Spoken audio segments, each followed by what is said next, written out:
American President Donald Trump has basically admitted it, so why won't the Epstein files be released? This week, lawmakers in the United States House of Representatives are ready to approve a bill requiring the Trump administration to release government files on Jeffrey Epstein. Moreover, Trump supporters are already loudly claiming that Donald Trump himself directly ordered Congress and the FBI to release these files. But they completely forgot how the same Trump, just a couple of days ago before the weekend, was furiously shouting that not a single Republican should vote for this bill. It seems Trump supporters have short memories. Even if the House of Representatives votes in favor, as Trumpists claim, on Trump's orders, I assure you no files will be published soon. There are still many obstacles that could prevent the disclosure of new information related to the convicted criminal who committed sexual abuse against children.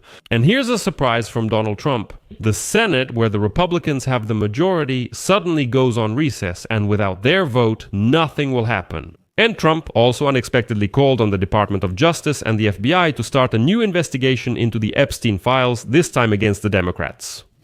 While an investigation is ongoing, the Department of Justice cannot release these files to the public. But Donald Trump's supporters insisted, and they won't remember how in July of this year, not so long ago, the United States Department of Justice, by order of Donald Trump, conducted an investigation and stated that there is no reason to conduct a new investigation since not a single new person of interest was identified.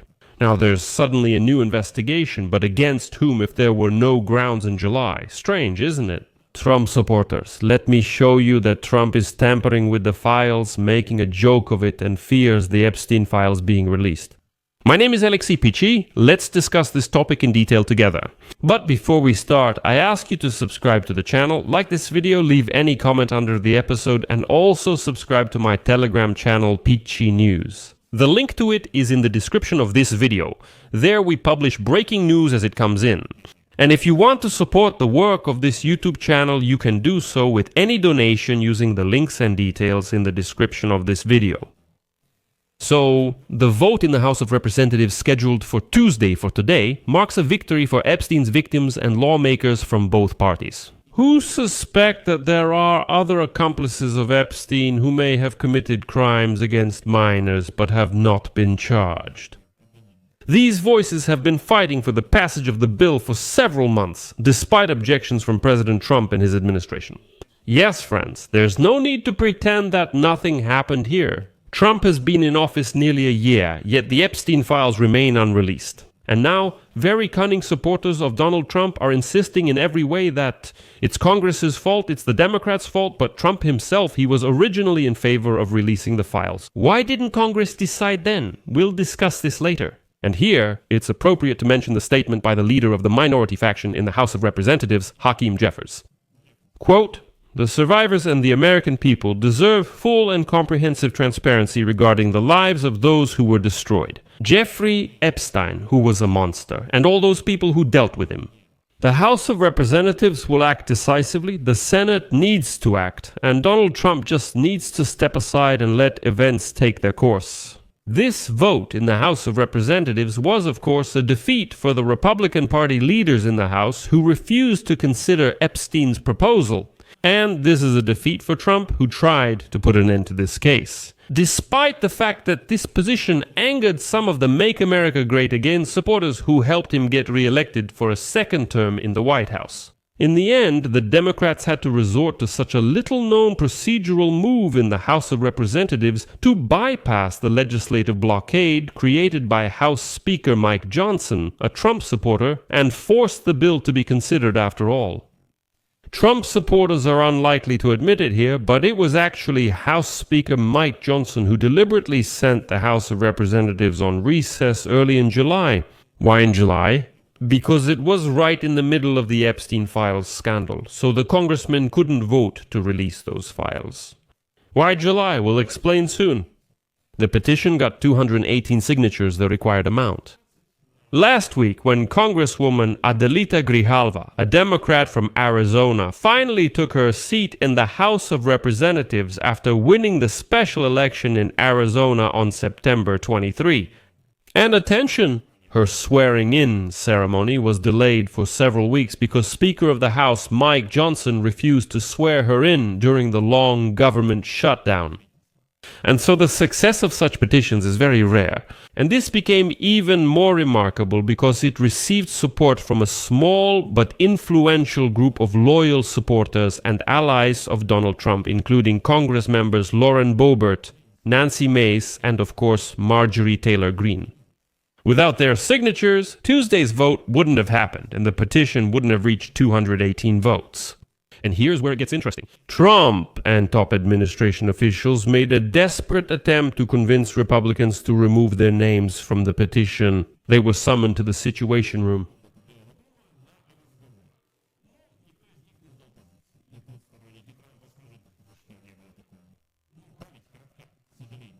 On Sunday evening, after several months of fighting against the release of any new documents, Trump abruptly changed course, urging House Republicans to vote for Epstein's bill. It wasn't just out of nowhere, because it turned out that even before Trump's order, about 100 Republicans were already ready to vote for it. And then there's a quote from Trump. "It's time to put an end to this Democrat hoax, orchestrated by radical left lunatics to distract from the great success of the Republican Party." But Trump is being dishonest. Trump deliberately doesn't mention the Senate, where Republican leaders mostly remain silent on this issue.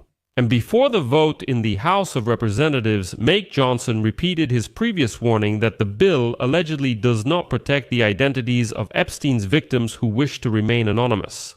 Johnson decided in advance to lay the groundwork for why, after the House vote, the Senate should not pass this bill. Quote, "Nothing was ever hidden. He and I were equally concerned about making sure the victims of these heinous crimes were fully protected from having their identities revealed if they didn't want their names to be made public. And I'm not sure that the motion for immunity, the petition, does that, and that's part of the problem."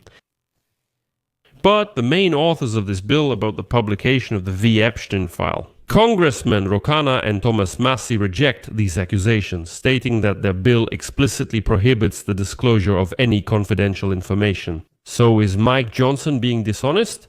The authors of the bill also warn legislators who may oppose the bill. And here they will quote Republican Massie.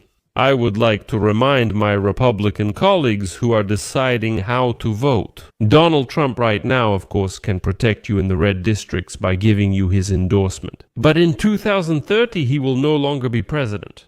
And you'll have to vote to protect pedophiles if you don't vote to release these files."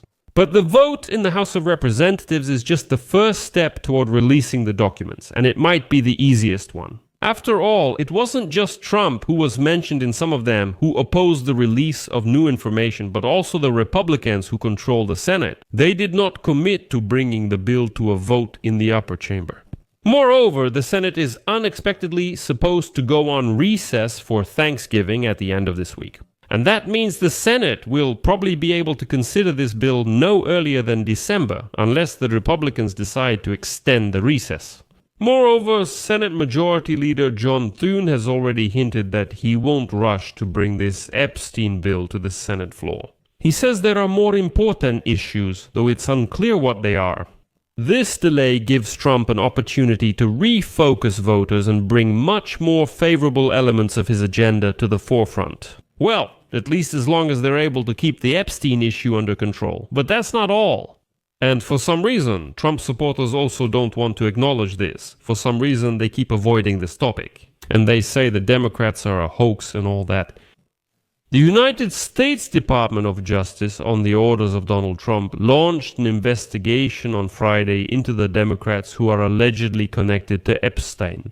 And this investigation gives the administration a new argument for not disclosing new information on the Epstein case to Congress. And now even those lawmakers who are demanding the files expect that the Department of Justice will rely on the new investigation to justify withholding the documents, even if the Epstein bill goes into effect. Here's a quote from Democrat Chris Coons. I have a feeling that Attorney General Pam Bondi, whom the president just ordered on social media to start an investigation into a number of well-known Democrats, will immediately say, "Oh, no, the investigation is ongoing. We can't disclose any of this, and the president will support that." But most importantly, what Donald Trump's supporters will never accept is that Trump's position on the Epstein files has changed significantly in recent months. During the election campaign, Donald Trump expressed support for Make America Great Again supporters who insisted on releasing the Epstein documents, promising to do so as soon as he returns to the White House. He promised to handle it early on, saying he'd return to the White House, become president again, and declassify all the Epstein files. And his decision to staff the Department of Justice with figures who fueled Epstein conspiracy theories, including Attorney General Pam Bondi, FBI Director Kash Patel, and Deputy FBI Director Dan Bongino, only increased the expectation that Trump is really preparing to quickly release the Epstein documents as soon as he returns to Washington. Everyone was waiting, wondering when Trump would give the order, but time passed and no one published the files. In February, just a month after Donald Trump's inauguration, Attorney General Pam Bondi stated that she had Epstein's client list on her desk, ready for publication.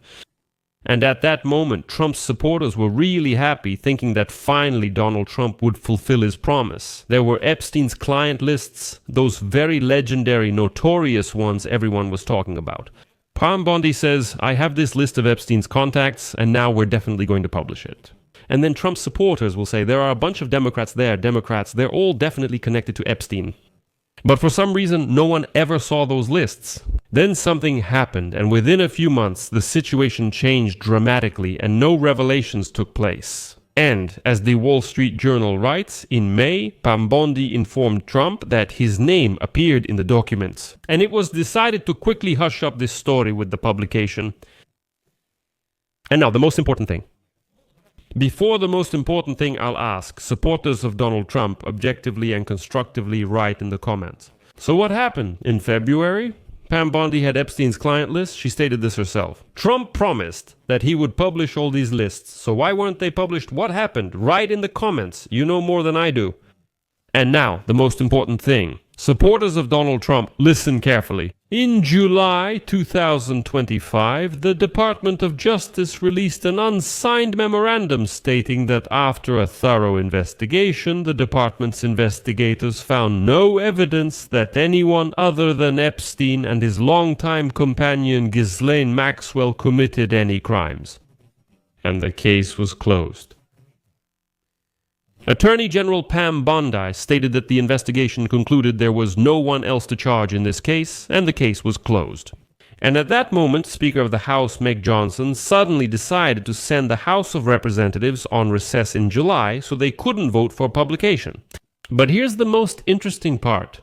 In July, the Department of Justice and the FBI publicly state, quote, "The agency's investigators found no evidence that anyone other than Epstein and his longtime companion Ghislaine Maxwell committed any crimes."